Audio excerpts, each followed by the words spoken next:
Hi there, I'm Nathan Chandler, and I'm going to talk about my great-grandfather, Doug Hall. So, yeah. Douglas Kenneth Hall, he was born in Pittsfield, Massachusetts, but grew up in Maine. He quit school after the 8th grade and got a job when he was a teenager. He learned how to work on cars just by fiddling around with engines. He had an old car that he fixed up and drove around town. He used it to drive by the high school, and when the girls came out, he'd be sitting there trying to be cool, but it didn't work. He had his eye on my great-grandmother, whose name was Margie. They got married, but then he was 18 years old, and he was drafted into the Army.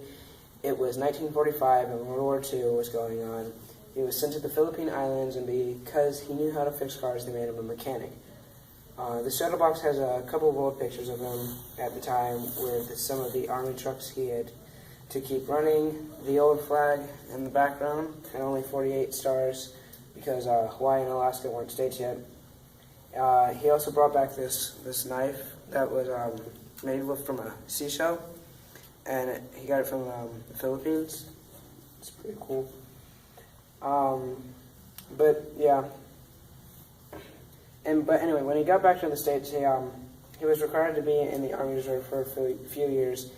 He and Margie moved to Massachusetts and were getting back into the swing of things when one night, when they came home, there was a telegram tucked in the door. It was from the Army. He was being called back into service because of the Korean conflict.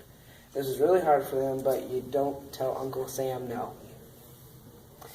So he went to Korea for 2 years. My grandmother, who is his daughter, told me he was a self-made man, meaning he taught himself whatever he needed to learn to get along in life. But when he was 42 years old, he went back to school to get a high school diploma, most likely just to prove he could.